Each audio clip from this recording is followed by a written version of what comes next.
કેમ છો વિદ્યાર્થી મિત્રો? મજામાં? ધોરણ 10 વિષય ગણિત ચેપ્ટર નંબર 1 ની અંદર આપણે સ્વાધ્યાય 1.2 પહોંચ્યા હતા, જેમાં આપણે એ સાબિત કરવાનું હતું કે વર્ગમૂળમાં રહેલી સંખ્યા જે છે એ સમય સંખ્યા અસમય છે એવું સાબિત કરવાનું છે આપણે. તો એની અંદર આપણે વાત કરીએ કે સ્વાધ્યાયમાં જોવા જઈએ તો આપણને એવું કીધું કે સાબિત કરો કે √5 અસમય છે. બીજું એવી રીતે પૂછાય કે 3 + 2√5 અસમય છે, √2 અસમય છે. તો આવી સંખ્યા જે છે એને આપણે સાબિત કરવાની હોય.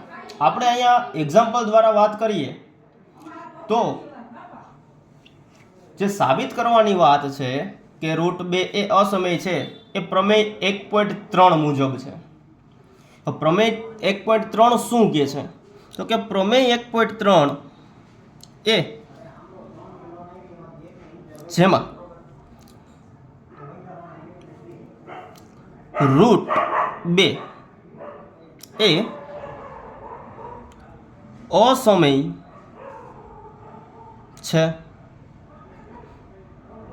√2 એ અસમય છે, સાબિત કરો. તો અહીંયા સાબિત કરવાની વાત આવે ત્યારે આપણને બધાને ખ્યાલ છે કે આપણે કોઈ સંખ્યાને ધારવી પડે. શું ધારશું? તો અહીંયા આપણને અસમય આપેલું છે, અહીંયા આપણે x કે y ધારવાનું નથી. અહીંયા આપણે શું ધારવાનું છે? તો એવું કહેવાનું કે ધારો કે √2 એ સમય સંખ્યા છે. શું ધારવાનું આવ્યું? તો કે √2 એક એવી સંખ્યા છે, સમય સંખ્યા છે. હવે જો √2 અસમય સંખ્યા હોય તો આપણે એને અપૂર્ણાંકની અંદર ફેરવીએ. સમય સંખ્યાનું આપણને સ્વરૂપ ખબર છે કે p/q, એટલે કે અંશ અને છેદ વડે આપણે દર્શાવીએ છીએ, જ્યાં એનો છેદ ક્યારેય 0 હોય નહીં. તો હું કહી શકું કે તેથી √2 બરાબર p/q. શું થાય? તો કે √2 બરાબર p/q, જે અપૂર્ણાંક થયો, જેની અંદર q એ શું છે? તો કે q એ એક પ્રકારનો એવો છેદ છે કે જે ક્યારેય 0 ન હોય. એટલે આપણે લખીએ કે q ≠ 0. શું લખીએ આપણે? q ≠ 0. હવે આની અંદર એક સિવાયનો સામાન્ય અવયવ હોય તો તમામ સામાન્ય અવયવ જે એના હોય એને r અને s વડે ભાગવાના. શું કરવાનું? r અને s વડે ભાગવાના. અને r અને s જેને આપણે કહીએ છીએ p અને q, તો કે p અને q વડે જો તમે એને ભાગો તો આપણને શું મળે? તો કે p અને q વડે ભાગતા શું મળશે? તો કે √2 બરાબર a/b. શું મળશે? √2 બરાબર a/b. હવે અહીંયા છેદ દૂર કરવો છે એટલે આ b બરાબરની આ તરફ જાય તો શું થાય? તો કે ભાગાકાર છે તો ગુણાકાર. તો કે b √2 બરાબર a. શું થાય? b √2 બરાબર a. હવે આપણે આગળ વધીએ તો હવે એનો વર્ગ કરવાનો. શું? તો કાંઈ કૌંસમાં આપણે લખીએ કે બંને તરફ અથવા તો બંને બાજુ વર્ગ કરતા. બંને બાજુ વર્ગ કરતા. બંને બાજુ વર્ગ કરો એટલે શું થાય?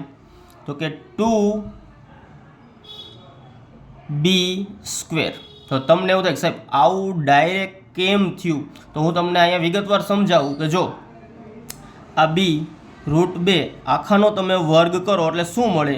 તો કે જો b નો વર્ગ કરો એટલે b², અને √2 છે, √2 એટલે આપણે શીખતા હતા કે આને અડધું કહેવાય. જેમ એક હોય, એકના 2 ભાગ કરીએ એટલે અડધું થાય, બરાબર છે? હવે અડધું ગુણ્યા અડધું મતલબ કે √2 ગુણ્યા √2 કરો એટલે 2 ગુણ્યા 2 એટલે 4 થાય. 4 નું વર્ગમૂળ પાછું કેટલું થાય? 2. તો આપણે કહીએ કે b² 2. તો આ 2 ને આપણે આગળ લખીએ, પાછળ લખી શકાય નહીં. બરાબર છે, એટલા માટે મેં અહીંયા શું લખ્યું હતું કે 2b² બરાબર a². ચાલો, સમજાઈ ગયું બધાને બાળકો? તો હવે આપણે આગળ વધીએ. આપણે આ શું કર્યું હતું કે બંનેનો વર્ગ કર્યો. બંનેનો વર્ગ કરી લીધા બાદ એને શું કરવાનું છે તો કે આગળનો જે પ્રમેય હતો, બરાબર, પ્રમેય 1.2 જે આપણે આગળ વાત કરી લીધી છે, તો એની અંદર શું, તો આપણે એની અંદર ચર્ચા કરીએ કે તો અહીં આ a² જે છે એ 2 વડે વિભાજ્ય છે. આ a² કોના વડે વિભાજ્ય છે? a² એ 2 વડે વિભાજ્ય છે.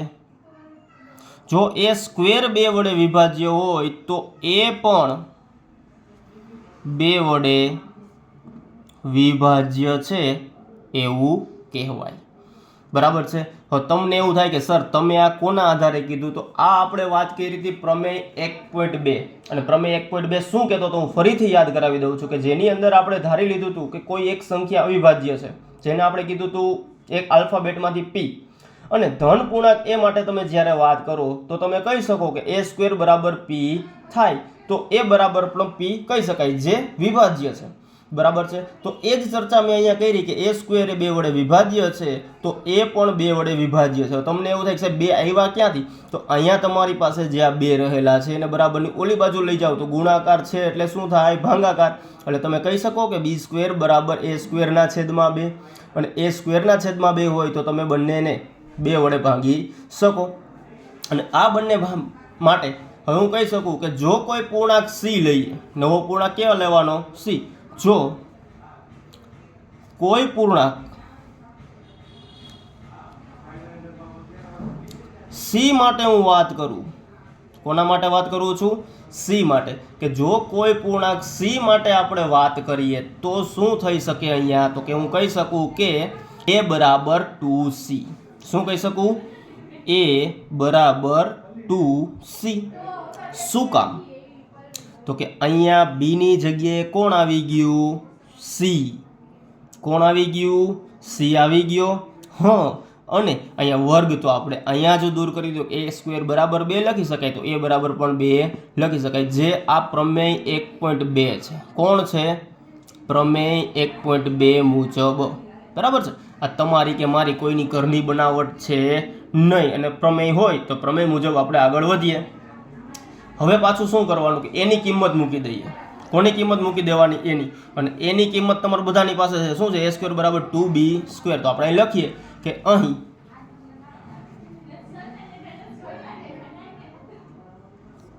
એની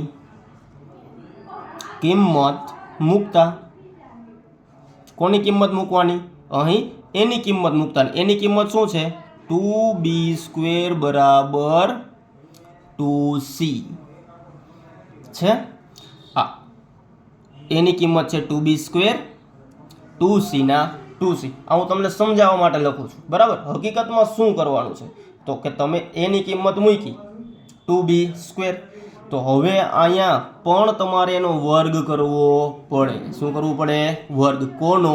તો કે જે 2c હતા ને 2c એનો, અને આનો વર્ગ કરો 2c નો, એટલે શું થાય? તો કે 2b² બરાબર 4c². તમને એવો પ્રશ્ન થાય કે સાહેબ આ 2 ના 4 થઈ ગયા, તો અહીંયા 2 ના 4 શું કામ ન થયા? પણ અહીંયા આપણે 4 કરવાના હતા, એના બદલે મેં એક સ્ટેપ તમને વધારીને કીધું. બરાબર છે. એક સ્ટેપ શું કીધું તમને? વધારીને. શું કામ? તો કે આ પદનો ઉપયોગ તમારે કરવાનો હોય નહીં. આપણે આ તો માત્ર સમજવા માટે છે, આ લખવાની જરૂર નથી. તમે લખી શકો કે 2b² બરાબર 4ac². શું કામ? તો કે અહીં એની કિંમત મૂકીને એ શું હતો? તો કે વર્ગ હતો. માત્ર એની કિંમત મૂકો. હવે જો આ a છે, હવે a બરાબર 2c લીધા, તો a² કરો તો આનો મારે વર્ગ કરવો પડે, અને હું આનો વર્ગ કરું તો 2 2 4, c નો વર્ગ c² થઈ ગયો. માટે અહીંયા a², અહીંયા b². રેડી? સમજાણું શું કીધું? ફરીથી રિપીટ કરું છું કે અહીંયા એની કિંમતની વાત કરું છું, તો અહીંયા તો મારી પાસે માત્ર a² છે. શું છે? a².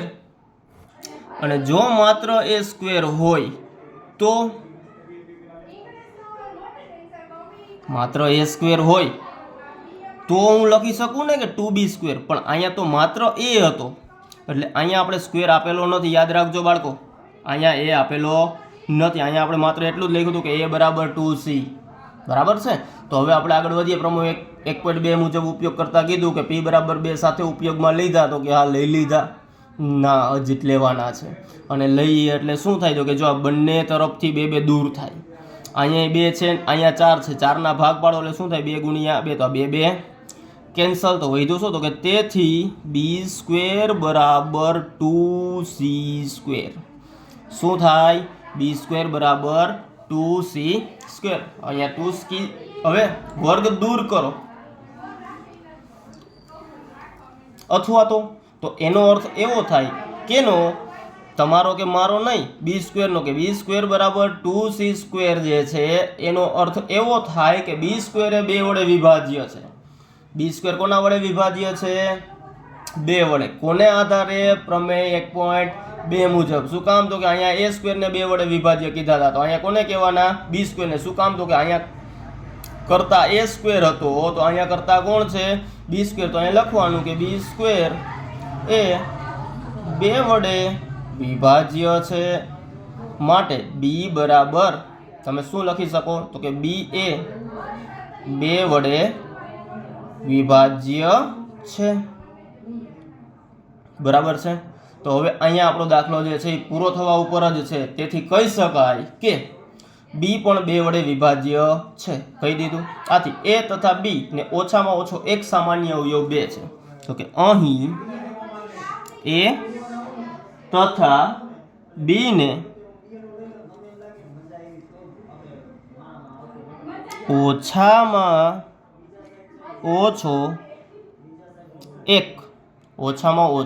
એક સામાન્ય અવયવ 2 છે. તો સામાન્ય અવયવ 2 હોય તો a અને b ને એક સિવાય કોઈ જ સામાન્ય અવયવ નથી. a અને b ને એક સિવાય કોઈ સામાન્ય અવયવ છે નહીં. અને એક સિવાય જો કોઈ સામાન્ય અવયવ ન હોય તો આપણે કહી શકીએ √2 તે સમય છે એ આપણે કરેલી ધારણા અસત્ય હોવાથી વિરોધાભાસ ઉદ્ભવે છે. શું ઉદ્ભવે છે? હું કહી શકું કે અહીં √2 સમય છે તે આપણે કરેલી ધારણા અસત્ય છે. અને જો આપણે કરેલી ધારણા અસત્ય હોય તો કહી શકાય અસત્ય છે, તેથી કહી શકાય કે √2 એ અસમય છે. ક્લિયર થયું? અહીંયા સુધી ક્લિયર થયું? હવે જો તમને આ દાખલો ક્લિયર થયો હોય તો આવો જ દાખલો તમારે કયો કરવાનો છે? તમને હું 2 દાખલા બીજા આપું છું. એક આપું છું √2 વાળો, એક કયો આપું છું તમને? √2, અને બીજો આપું છું √5. આ બંને દાખલા જે છે એમાં પણ તમારે એવું જ કહેવાનું છે કે આ સમય છે. સાબિત કરવાનું. શું કરવાનું? સાબિત. ધારો કે સમય છે, એ જ રીતે સેમ થિયરી, આમાં એક પણ પ્રકારનો ફેરફાર કાંઈ થશે નહીં. બરાબર છે. તો આજ માટે જે છે એ આપણે અહીંયા સુધી રાખીએ. તો તમારે ઘરેથી હોમવર્કની અંદર જે પ્રમેય 1.3 મુજબ પેલો દાખલો ગણાવેલો છે આ ઉદાહરણનો, એ તમારે કેટલી વાર લખવાનો છે? તો કે ઘરેથી હોમવર્કમાં 2 વાર લખવાનો છે. આ દાખલો 2 વાર લખાઈ જાય પછી આ બંને દાખલા જાતે એક વાર ગણવાના છે. ચાલો, અહીંયા સુધી ક્લિયર દરેકને? તો આપણે આજ માટે અહીંયા સુધી રાખીએ.